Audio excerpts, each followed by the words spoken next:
بہت اچھا ہاسٹل ہے جی. آج کے دور کے حساب سے جو نئے کالجز ہیں یونیورسٹیز ہیں اس حساب سے یہ ہاسٹل بہت اچھا ہے. ایک تو اتنا پرانا ہے اور ہوادار ہے, کھلا ہے, اس میں اچھا کھیلنے کے مواقع ہیں بچوں کے پاس. تو آج کا اگر کمپیریزن کیا جائے اس کا باقی جگہوں سے تو یہ بہت اچھی جگہ ہے رہنے کے لیے. اسٹوڈنٹس کے ایجوکیشن کا ماحول ایک تو کالج کے اندر ہونے کی وجہ سے بنا رہتا ہے, اس کے علاوہ ایکٹیویٹیز کے لیے گراؤنڈ باہر بھی اچھا ہے, اور ہاسٹل کے اندر بھی ہمارے پاس کھیلنے کی جگہ موجود ہیں.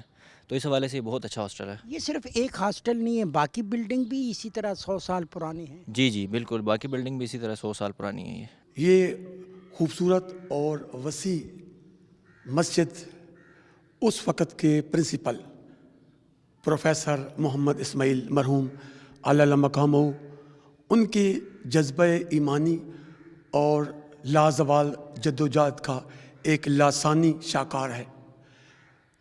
مجھے یہ اعزاز حاصل ہے کہ پرنسپل صاحب بہت ریلیجیس انسان تھے, تو ہم نے یہ کہا کہ یہاں جو مسجد بنے گی اس کے لیے ہم ایک طلبہ رابطہ کمیٹی بناتے ہیں. انہوں نے ہمیں اجازت دی اور مجھے طلبہ رابطہ کمیٹی کا صدر ہونے کا یہ اعزاز حاصل ہے. اور اس طلبہ رابطہ کمیٹی کا مقصد فنڈنگ کرنا. اور مجھے اس بعد میں یہ پتہ چلا کہ جس طرح بعد میں آنے والے پرنسپل جناب پروفیسر عزیز الرحمان صاحب جو کہ پرنسپل کی حیثیت سے آئے, تو انہوں نے پرنسپل اسماعیل صاحب کی خدمات کا اعتراف کرتے ہوئے اس مسجد کا نام مسجد اسماعیل رکھا. اور آج جو موجودہ پرنسپل ہیں جناب ماجد وحید بٹی صاحب, یہ اور میرے معلومات میں اضافہ ہوا کہ انہوں نے کہا کہ آفٹر ریٹائرمنٹ اسماعیل صاحب کی جو جمع پونجی تھی وہ بھی اس مسجد میں خرچ ہوئی. تو بہت بڑا اعزاز ہے. بہت ریلیجیس انسان تھے پروفیسر محمد اسماعیل صاحب, اللہ انہیں غریق رحمت کرے.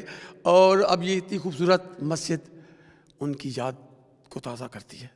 اور ہمیں میں سمجھتا ہوں میرے لیے یہ اعزاز ہے کہ ایٹ دیٹ ٹائم میں یہ اسٹوڈنٹ تھا اور بطور طلبہ رابطہ کمیٹی کے صدر اس کے حوالے سے ہم باقی ساتھی تھے, ہم چندہ اکٹھا کرتے تھے. جو اسٹوڈنٹ آتے تھے انہیں کہتے تھے جی ہم نے یہاں مسجد بنانی ہے, تو اس حوالے سے پھر وہ ہمیں فنڈ دیتے تھے. بہت بڑا ضلع ہے, بڑی تحصیلیں ہیں, دور دراز کے دیہات ہیں, وہاں پہ ہیلتھ کی سہولتوں کی کیا صورت حال ہے؟ بیسک ہیلتھ یونٹس موجود ہیں کہیں کہیں, لیکن ان میں عملہ اور جو میڈیکل کی سہولیات ہیں ان کے کم ہونے کی وجہ سے لوگوں کو ڈسٹرکٹ ہیڈ کوارٹر میں آنا پڑتا ہے.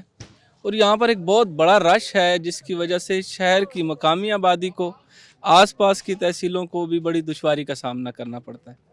ایک ہیلتھ کی جو فیسلٹی ہے اس کو اگر مزید امپروو کر دیا جائے تو ان کا لیونگ اس سے بہتر ہو سکتا ہے. خواتین اپنے حقوق کے لیے کچہری کا رخ کرتی ہیں؟ نہیں, ایسا ہے کہ یہاں پہ جس طرح کے یہ ایریا ایسا ہے کہ یہاں پہ بہت زیادہ ایجوکیٹڈ لوگ نہیں ہوتے. موسٹلی یہاں پہ جو ہے وہ ولیج سائیڈڈ لوگ آتے ہیں, جن میں لیڈیز کا جو ہے وہ اسپیشلی جو ہے وہ اتنا رجحان نہیں ہے. ان کو تعلیم کے بارے میں یا قانون کے بارے میں کوئی علم نہیں ہے. تو ہماری یہ کوشش ہوتی ہے, جیسے کہ میں نے یہاں پر ایک لیگل فری ایڈ کمیٹی بھی جوائن کی ہے, تو ہماری یہ کوشش ہوتی ہے کہ ہم ان لوگوں کو ان کی تعلیم کے بارے میں بتائیں, ان کے حقوق کے بارے میں بتائیں, اور ان کے ساتھ کوئی بھی معاملات ہیں جن کو وہ آسانی سے ڈسکس نہیں کر سکتی تو ہم ان کی مدد کرتے ہیں, ان کو اپروچ کرتے ہیں اور ان کو اویئرنیس دیتے ہیں. سمینہ, ایک چیز اور ہم نے دیکھی زیادہ تر وہ کہ بچی ہے, پڑھتی ہے, اسکول, کالج, یونیورسٹی, ڈاکٹر بن جاتی ہے, ایڈوکیٹ بن جاتی ہے, یا پھر کسی بھی پروفیشنل کے جو ہے وہ ٹاپ ڈگری لے لیتی ہے, لیکن شادی کے بعد اس کو محدود کر دیا جاتا ہے. یہ بھی تو غلط ہے نا, ایسا ہے؟ ایسا ہے, لیکن اب ایسا نہیں ہے. یہاں پہ بھی جو ہے ہمارے ایریا میں کافی لوگ ہیں جو پریکٹس بھی کر رہی ہیں, میرڈ بھی ہیں, اور ان کے پاس جو ہے وہ مواقع ہیں, ان کو سپورٹ کرتی ہے, ان کی فیملی بھی سپورٹ کرتی ہے, ان کے جو ان لاز ہیں وہ بھی سپورٹ کرتے ہیں.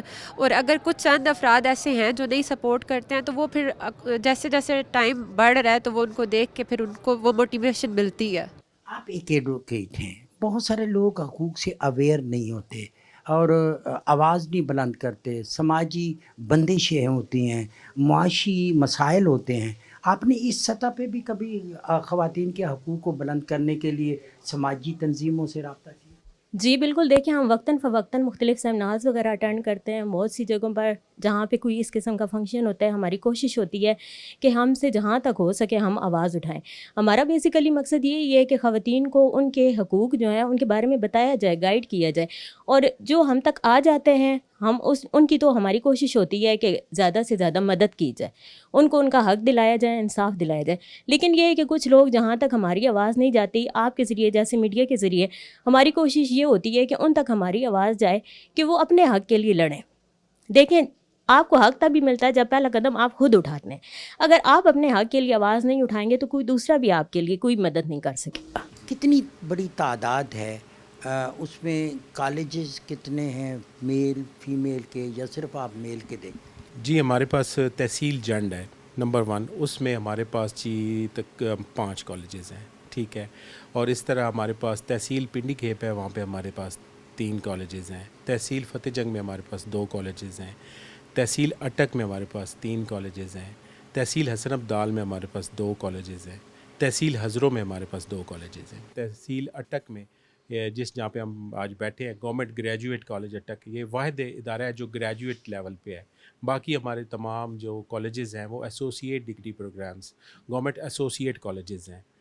تو یہاں پہ گورنمنٹ گریجویٹ کالج اس وجہ سے کہ یہاں پہ ہم BS کی کلاسز جو ہیں وہ آفر کرتے ہیں ڈفرینٹ ڈسپلنز میں. ہماری جو گورنمنٹ کی ویسے جو فیس اسٹرکچر ہے بہت ہی نامینل ہمارے چارجز ہوتے ہیں, اور بہت ہی کوالٹی ایجوکیشن ہم دیتے ہیں. اس کے علاوہ اگر وہ بھی ہمارے پاس ہے کہ جی کچھ ہمارے اسٹوڈنٹس ایسے ہیں کہ وہ فی افورڈ نہیں کر سکتے, تو ان کی فی جو ہے ہم تھرو اسکالرشپ ویو آف کرتے ہیں, اور تھرو فنڈز ہیں جیسے پاکستان ریڈ کریسنٹ فنڈ کی ایک ہمارے پاس علیحدہ سے ایک اس کا ہیڈ ہے, اس سے ہم ان بچوں کی مدد کرتے ہیں.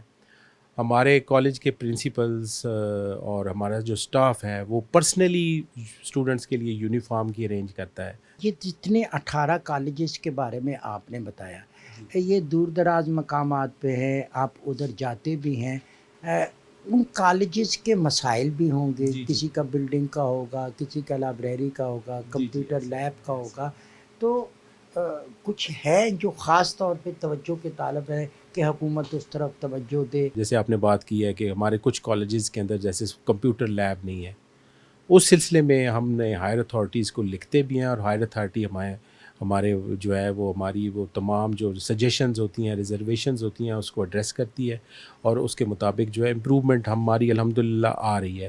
آہستہ آہستہ ہمارے کالجز کے اندر کمپیوٹر کے جو لیکچر پروفیسرز ہیں ان کی انڈکشن بھی تھرو پنجاب پبلک کمیشن ہو رہی ہے, اور وہ بھی آ رہے ہیں, اور وہ ساتھ ساتھ اپنی لیبز کو بھی وہ کر رہے ہیں, ٹھیک ہے.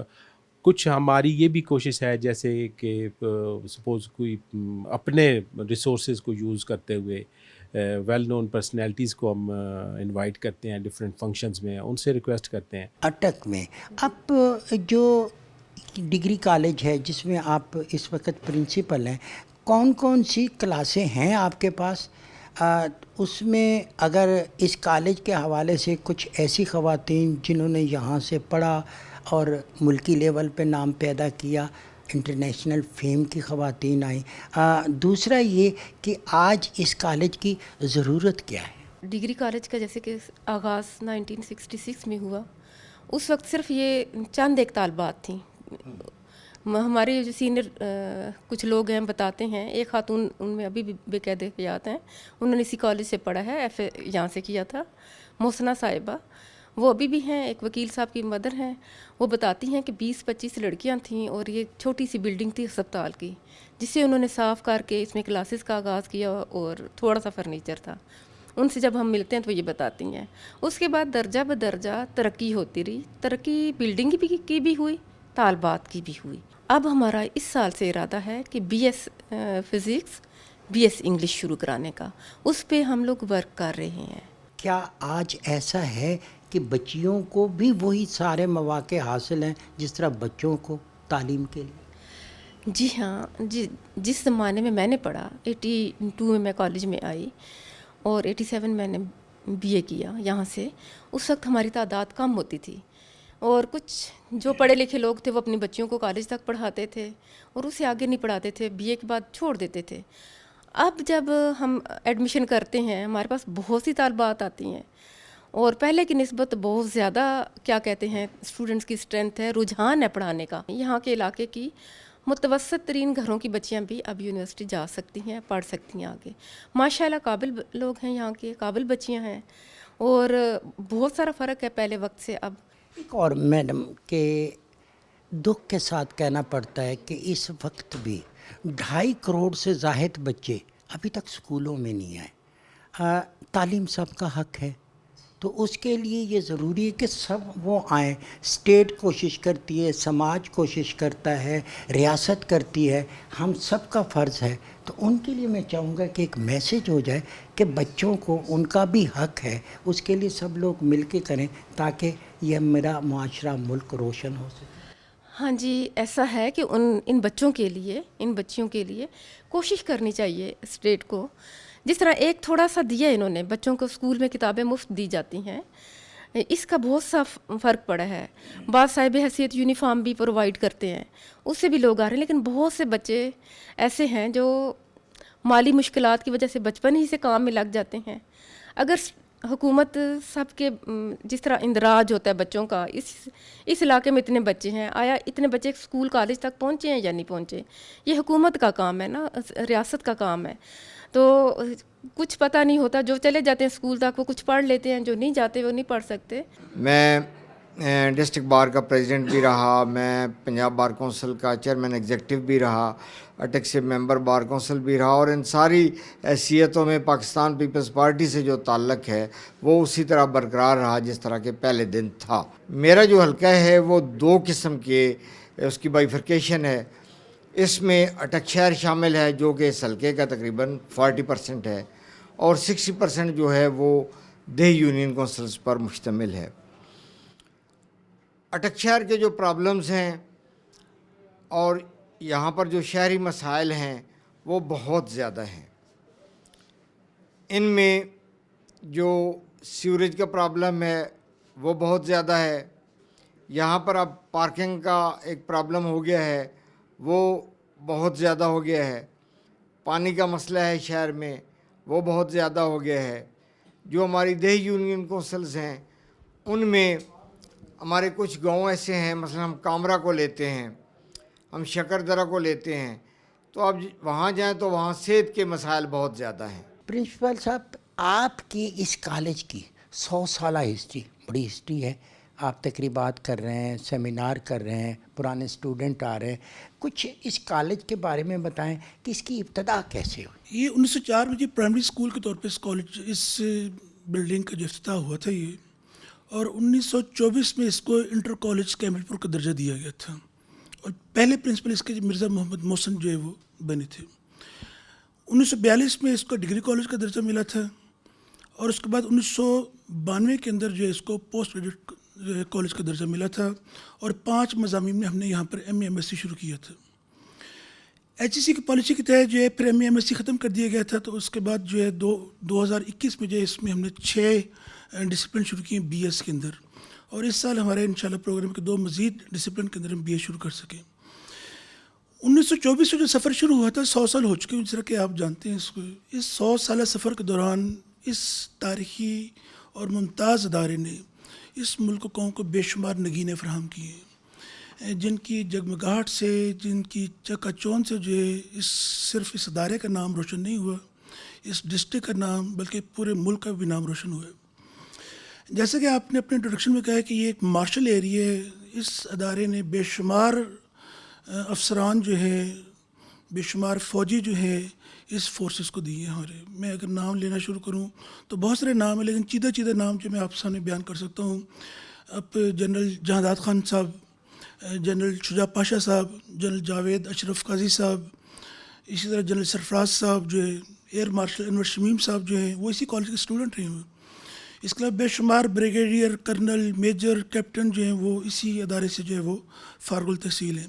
اگر میں ادب کی بات کروں, تو ادب میں بڑے بڑے نام جو جو ہمارے ملک اور قوم کا نام روشن کیے ہوئے ہیں, جس طرح کرنل ضمیر جعفری صاحب ہیں, منو بھائی ہیں, احمد ندیم قاسمی ہے, اشفاق علی خان صاحب ہیں, شورش ملک صاحب ہیں, جس طرح پروفیسر فتح محمد ملک صاحب ہیں. اس طرح کھیلوں کے میدان کے اندر جو ہے, ہاکی کے اندر جو ہے, کرکٹ کے اندر جو ہے بڑے بڑے نام, بڑے سائنٹسٹ جو ہے بڑے نام. تو اللہ کا شکر ہے کہ صدارے نے اپنی طرف سے اس ملک اور قوم کی خدمت کرنے کی بھرپور کوشش کی ہے اس میں. جی میری خوش قسمتی ہے، میں یہ کہوں گا کہ اس کالج میں 4 سال مجھے علم حاصل کرنے کا موقع ملا ہے. میں جو کچھ بھی ہوں، ظاہر سی بات ہے کہ میرے بنانے میں، سنوارنے میں اس کالج کا بہت بڑا رول ہے. اس دور کے اساتذہ جو تھے ہمارے رول ماڈل ہوا کرتے تھے اس زمانے میں، انہیں کو دیکھ کے ہم نے بولنا سیکھا ہے، انہیں کو دیکھ کے ہم نے پہننا سیکھے. تو اس دور کے اساتذہ جو تھے وہ ہر لحاظ سے ہمارے لیے رول ماڈل ہوا کرتے تھے.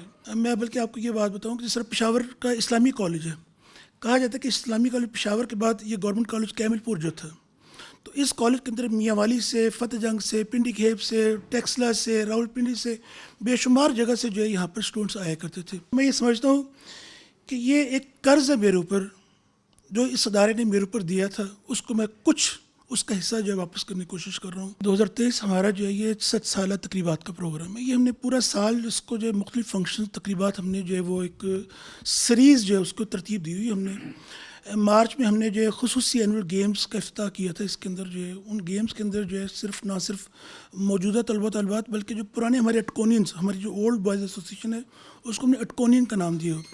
تو اٹکونینز کی کثیر تعداد نے ان گیمز میں حصہ لیا تھا، شرکت کی تھی، جس سے انہوں نے اس کالج کے ساتھ، اس ادارے کے ساتھ خصوصی تعلق اور محبت کا اظہار کیا تھا. ابھی ہمارا پروگرام ایک اسی تقریبات کے حوالے سے جو ہے ایک ہماری گیٹ ٹوگیدر ہے، جس میں تمام ریٹائرڈ پرنسپلز، تمام ریٹائرڈ پروفیسرز، ان کی ہم نے ایک گیٹ ٹوگیدر کرنی. ہم نے ان کا اینول ڈنر اس کا نام دیا ہم نے. تو وہ بلا کے ان سے مشاورت بھی کی جائے گی، ان کے مشاہدات بھی لے جائیں گے، تجربات بھی لے جائیں گے، تاکہ ان کے مشاہدات اور تجربات سے جو ہے ہم جو ہے وہ مزید آگے جو ہے وہ لے کے چل سکیں. بیسک ٹیچر کے میں یہ سمجھتا ہوں کہ تعلیم کے ساتھ ساتھ تربیت انتہائی ضروری ہے، اور کوشش کر رہا ہوں میں، اور اللہ کا شکر ہے کہ میری ٹیم جو ہے، سارے اساتذہ یہ مل جل کے کام کر رہے ہیں اور چینج آ رہی ہے. ماجد صاحب میں چاہوں گا کہ آپ کوئی میسیج اگر کرنا چاہیں، کیونکہ آپ کی آواز لاکھوں نہیں کروڑوں لوگوں تک جا رہی ہے، اور اس پروگرام کے افادیت، اہمیت اس لیے بھی بہت زیادہ ہے کہ تعلیم ہماری زندگی کا ایک اہم جز ہے. میسیج کوئی ہو؟ میرا میسیج تو بھائی یہی ہوگا کہ تعلیم حاصل کیجئے، محنت کیجئے، اور تعلیم ایمانداری سے حاصل کیجئے. میرا یہ یقین ہے کہ آپ کی ہوئی محنت اور تعلیم یہ اللہ تعالیٰ کبھی ضائع نہیں کرتا. تعلیم ہی سے جو ہے قوم بھی ترقی کرے گی، تعلیم ہی سے آپ بھی ترقی کریں گے، تعلیم ہی سے آپ کا خاندان بھی ترقی کرے گا. بہت شکریہ. بہت شکریہ. ناظرین، آج بھی یہ چیز لاگو ہے ہم پہ کہ اگر آپ نے ترقی کرنی ہے تو پھر آپ نے علم حاصل کرنا ہے. محمد مصطفیٰ احمد مجتبیٰ صلی اللہ علیہ وآلہ وسلم کے آخری خطبے کو دیکھیں تو انہوں نے فرمایا کہ کسی گورے کو کالے پہ، کسی عربی کو اجمی پہ، کسی طاقتور کو غریب پہ کوئی فوقیت نہیں ہے، سب برابر ہیں. اور آج انبیاء 1,24,000 پیغمبر آئے، انہوں نے ہمیں تعلیمات دی. یہ سلسلہ حضور صلی اللہ علیہ وسلم کی آمد کے بعد ختم ہو گیا، اسی لیے ہم ختم نبوت پہ یقین رکھتے ہیں. اس کے بعد اس کی پیروی کرتے ہوئے آگے کون لوگ چلے؟ استاد، ٹیچر، پروفیسر، جو آپ کو تعلیم دیتے ہیں. اور آج ہم نے یہی تعلیم دینی ہے کہ بچے کا حق ہے کہ اس کو تعلیم دی جائے. ان کا بھی اتنا ہی حق ہے 2.5 کروڑ بچوں کا جو ابھی تک سکولوں سے باہر. کیا یہ ان کا جرم ہے کہ وہ غریب ہیں، ان کے پاس وسائل نہیں ہیں؟ تو ہم نے انہیں لانا ہے اس قومی دھارے میں، ورنہ یہی بچے بڑے ہو کر وہ غلط راہیں اپنائیں گے اور آپ کا معاشرہ اور ملک انتشار کا شکار ہوگا. یہی سوچنا ہے ارباب اختیار نے، تعلیم کے اعلیٰ حکام نے، سماجی شخصیات نے، مخیر شخصیات نے اور میڈیا نے. پاکستان ٹیلی ویژن ایک مؤثر آواز ہے، میری آواز آپ کی آواز ہے. آئیے ناظرین، آج اسی آواز میں اپنی آواز شامل کریں کہ آپ نے تعلیم کے لیے، اس کے فروغ کے لیے اپنا کردار ادا کرنا ہے. اسی خواہش کے ساتھ عصمت ہاشوانی کو ضلع اٹک سے دیجیے اجازت. بہت جلد آپ سے دوبارہ ملاقات ہوگی اللہ نے کے بعد.